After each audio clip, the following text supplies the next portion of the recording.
अगर हम राधा जी की बात करें और कृष्ण का जिक्र ना हो, ये तो संभव ही नहीं है, क्योंकि राधा और कृष्ण हमेशा से एक दूसरे के पूरक रहे हैं और एक ऐसे आत्मिक प्रेम की मिसाल है जो भौतिक सुखों से बहुत परे है।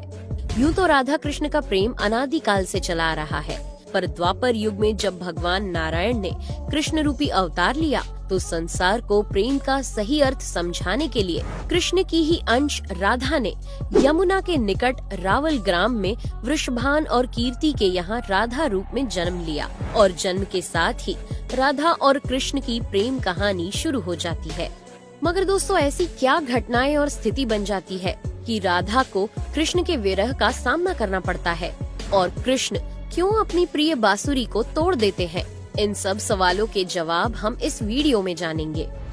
दोस्तों, कहा जाता है कि राधा जन्म से अंधी थी और स्वर्ग लोक से ये वचन लेकर ही पृथ्वी लोक आई थी कि जब श्री कृष्ण की प्रथम दृष्टि उन पर पड़ेगी तभी वो संपूर्ण जगत को देखेंगी, अन्यथा नहीं।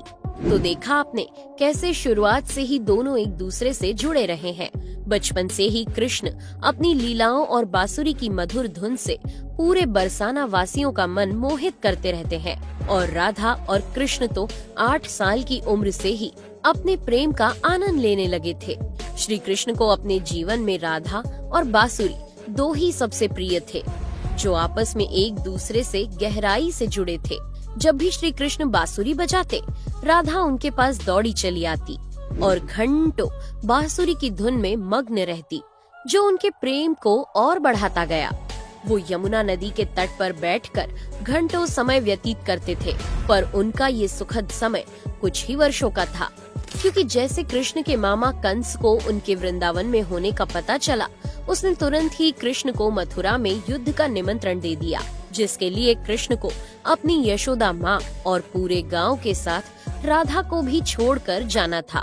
कृष्ण और राधा दोनों को पहले से पता था कि कृष्ण अब वृंदावन वापस कभी नहीं आ पाएंगे और बहुत समय तक एक दूसरे से मिल भी नहीं पाएंगे, तो इसलिए मथुरा जाने से पहले राधा ने कृष्ण से 2 वचन लिए। पहला वचन था कि राधा के हृदय में हमेशा केवल कान्हा का वास रहेगा और दूसरे वचन के अनुसार मृत्यु से पहले उन्हें कान्हा के दर्शन होंगे। परंतु इन वचनों को देने के बाद श्री कृष्ण को पता था कि राधा उनके विरह में बहुत विलाप करेंगी, तो राधा हमेशा खुश रहे, इसके लिए श्री कृष्ण ने भी राधा से वचन लिया कि राधा को कृष्ण की याद में अब एक भी अश्रु नहीं बहाना होगा। ये वचन लेने के बाद श्री कृष्ण मथुरा की ओर बढ़ जाते हैं और राधा वृंदावन में ही रह जाती है, जिसके बाद से राधा का वर्णन बहुत कम ही मिलता है। इसके बाद कृष्ण ने मथुरा जाकर कंस का वध किया और अपने माता पिता देवकी वासुदेव को मुक्त कराया और फिर उन्होंने मथुरा से आगे बढ़कर प्रजा की रक्षा के लिए द्वारका नगरी की स्थापना की, जिसके बाद से उन्हें द्वारकाधीश कहा गया। कृष्ण द्वारका में रुक्मिणी और सत्यभामा से भी विवाह करते हैं। साथ ही इनके अलावा भी कृष्ण की 16,108 रानियां थी, जिनमें से रुक्मिणी कृष्ण की सबसे प्रिय पत्नी थी। उन्होंने केवल कृष्ण की छवि को देखकर ही उन्हें अपने मन में बसा लिया था और कृष्ण से विवाह के लिए वो अपने भाई रुक्मी के विरुद्ध भी चली गई थी। प्रेम पत्र के माध्यम से कृष्ण को बुलाकर और कृष्ण के साथ भाग गई थी।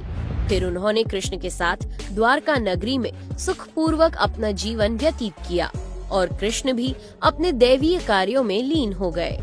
दोस्तों, आजकल तो हम भौतिक विवाह को ही सच्चे प्रेम का माध्यम मानते हैं, पर राधा और कृष्ण तो एक ऐसी मिसाल है जिन्होंने तो कभी विवाह ही नहीं किया, केवल अपने मन और हृदय से एक दूसरे को प्रेम किया और उसी सच्चे प्रेम से एक दूसरे से हमेशा बंधे रहे।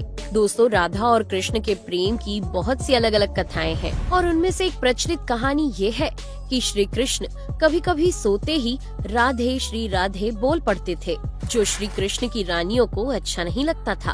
तो एक बार रुक्मिणी ने श्री कृष्ण से कहा कि हे प्रभु, प्रेम तो हम सब भी आपसे करते हैं, पर ऐसा राधा जी में क्या है जो आप सोते हुए भी उन्हें याद करते हैं? तो कृष्ण बोले, तुम एक बार राधा से मिलाओ, फिर तुम्हें खुद ही पता चल जाएगा और उनके लिए कुछ लेते हुए भी जाना।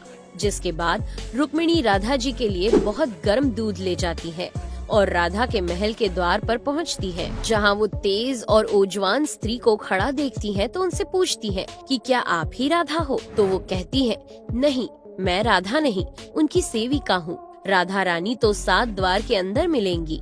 तो रुक्मिणी जी 1-2 करके ऐसे सभी द्वारों को पार करती जाती हैं।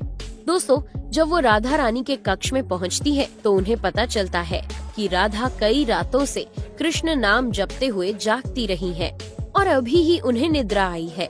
रुक्मिणी राधा की सखियों से कृष्ण द्वारा मिलने के लिए कहने के बारे में बताती है तो उतने में ही राधा उठ जाती है और कहती है कि कृष्ण ने आज मुझसे मिलने के लिए किसी को भेजा है। रुक्मिणी आश्चर्यचकित हो जाती है। केवल कृष्ण जी का नाम लेने से राधा जागृत हो गई और उन्हीं के बारे में पूछने लगी। इतना ही नहीं, जब राधा को पता चला कि कृष्ण ने उनके लिए प्रसाद भेजा है तो वो बिना कुछ सोचे रुक्मिणी से वो गर्म दूध लेके पी जाती है, जिसे देखकर रुक्मिणी हैरान रह जाती है। फिर वो राधा जी से बातें कर वापस आ जाती है। ये सब हो जाने के बाद जब रात्रि के समय रुक्मिणी श्री कृष्ण के पैर दबाती है तो देखती है कि उनके पैरों में छाले पड़े हुए हैं, जिसे देखकर वो हैरान रह जाती है और पूछती है कि प्रभु, आप कहाँ पैदल गए थे जो आपके पैरों में छाले पड़ गए? तो श्री कृष्ण बोले, आपने गलती से राधा जी को गर्म दूध पिलाया था, जो राधा एक ही बार में पी गई थी, जिससे उनके हृदय में छाले पड़ गए हैं और उनके हृदय में हमेशा मेरे चरण कमल विराजमान रहते हैं, जिससे मेरे पैरों में भी छाले पड़ गए। तब फिर रुक्मिणी को राधा और कृष्ण के प्रेम की पराकाष्ठा का पता चलता है कि प्रेम शरीर से नहीं, आत्मा से होता है, जो हमेशा राधा के हृदय में कृष्ण के चरण कमल के रूप में विराजमान रहता है। एक कथा में आता है कि ब्रह्मा जी ने पृथ्वी लोक आकर वृंदावन में पहले राधा और कृष्ण का विवाह करवाया था, पर इसके बारे में ज्यादा जानकारी नहीं है। राधा भी वृंदावन में कृष्ण की भक्ति के साथ अपना जीवन व्यतीत करने लगती है और कहा जाता है कि यादव पुत्र अभिमन्यु या आयन से उनका विवाह भी हो जाता है, पर अभिमन्यु को महर्षि दधीची का श्राप था कि अगर वो राधा को छुएगा तो भस्म हो जाएगा। इस प्रकार राधा विवाह के पश्चात भी कृष्ण के प्रेम से स्वतंत्रता पूर्वक जुड़ी रहती है। बहुत वर्षों बाद जब राधा अपना वैवाहिक जीवन बहुत अच्छे से निभा लेती है, वो समस्त जिम्मेदारियों से मुक्त हो जाती है, तो फिर वो कृष्ण के पास द्वारका आती है। द्वारका पहुंचने के पश्चात राधा और कृष्ण आपस में मौन रहते हुए मन की अभिव्यक्तियों से घंटों एक दूसरे से बातें करते रहे। कृष्ण के अलावा द्वारका में राधा को कोई पहचान भी नहीं पाया। फिर राधा कृष्ण के महल में निवास करने लगी और कृष्ण ने भी उन्हें महल में देविका के रूप में नियुक्त किया, जिससे राधा महल में काम करने के साथ साथ समय मिलने पर कृष्ण की भक्ति और उनसे प्रेम पूर्वक बातें कर सकती थी। परंतु कृष्ण तो अब अपने राजपाट व अन्य कार्यों में व्यस्त रहते थे।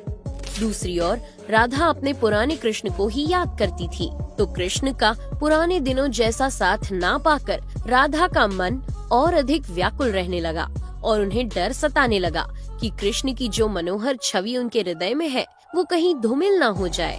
इसी डर से राधा ने चुपचाप तरीके से राजभवन और द्वारका नगरी भी छोड़ दी।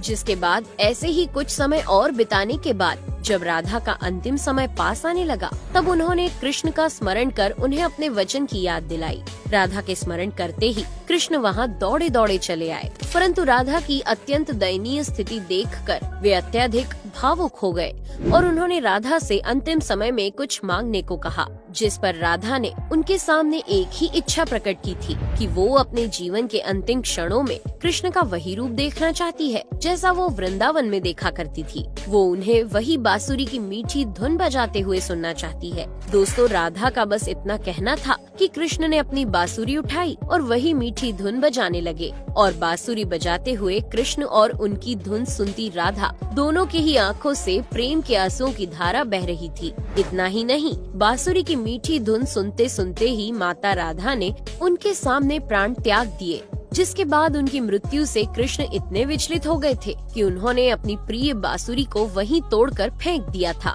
तो ऐसे राधा की मृत्यु के साथ ही कृष्ण ने बांसुरी से भी हमेशा के लिए मुख मोड़ लिया। क्योंकि बांसुरी और राधा का एक अद्भुत रिश्ता था।